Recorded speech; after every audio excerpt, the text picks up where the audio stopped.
Real estate sector ने अपनी तेज रफ्तार को जारी रखते हुए अप्रैल-जून तिमाही में नया इतिहास रच दिया है। मौजूदा तिमाही में घरों की बिक्री अब तक की ऑल टाइम हाई पर पहुंच गई है। आंकड़ों के मुताबिक अप्रैल से जून में घरों की बिक्री पिछले कारोबारी साल की पहली तिमाही के मुकाबले 36% बढ़ गई है। अप्रैल से जून 2023 में जहां 1,15,000 घरों की बिक्री हुई, वहीं अप्रैल से जून 2022 में करीब 85,000 यूनिट्स की बिक्री हुई थी।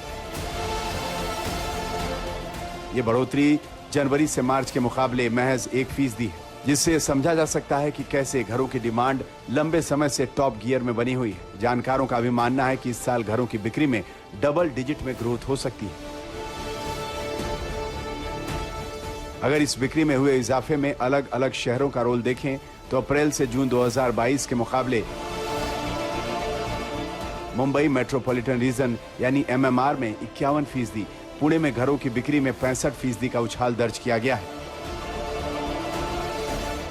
इसके साथ ही नए घर लॉन्च में भी पिछले साल के मुकाबले उछाल और पिछली तिमाही के मुकाबले गिरावट दर्ज की गई है। लेकिन फिर भी अप्रैल से जून की तिमाही में लगातार दूसरी बार नए घरों के लॉन्च का आंकड़ा 1 लाख के पार निकल गया है। अप्रैल से जून 2022 के मुकाबले ये 25% बढ़ा है और जनवरी से मार्च के मुकाबले 6% कम हुआ है।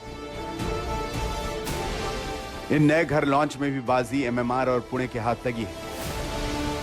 MMR में 43,390 और पुणे में 21,350 नई यूनिट्स लॉन्च हुई हैं। वहीं नए घरों की सप्लाई में अगर सेगमेंट के हिसाब से भागीदारी को देखें, मिड सेगमेंट यानी 40 से 80 लाख कीमत के घरों का हिस्सा 31%, 80 लाख से 1.5 करोड़ तक के घरों का 27%, 1.5 करोड़ से महंगे घरों का शेयर 23% और अफोर्डेबल यानी 40 लाख से कम कीमत के घरों की बिक्री 19% रही है। रियल एस्टेट सेक्टर के लिए एक खुशखबरी, बिना बिके मकानों की संख्या में आई गिरावट भी रही है। अनसोल्ड इन्वेंट्री अब 2% कम होकर 6,14,000 यूनिट्स रह गई। NCR में बिना बिके मकानों की संख्या 21% कम हुई है। वहीं घरों की कीमतों में औसतन 8% का इजाफा हुआ है। वैसे तो RBI के संकेतों के आधार पर S&P ने अनुमान लगाया है कि 2024 से पहले ब्याज दरों में कमी नहीं आएगी, लेकिन रियल एस्टेट सेक्टर ब्याज दरों में बढ़ोतरी का थमना भी फायदेमंद मान रहा है। लेकिन पॉजिटिव ये है कि महंगाई दरों में कमी है और ये ब्याज दरें ऊपर नहीं जाएगी।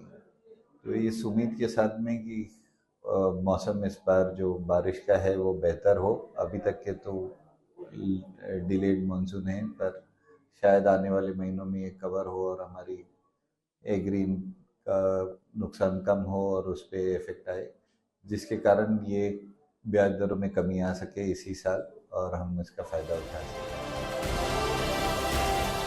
हालांकि रियल एस्टेट सेक्टर की आगे की चाल काफी हद तक देश और दुनिया के आर्थिक माहौल पर निर्भर करेगी।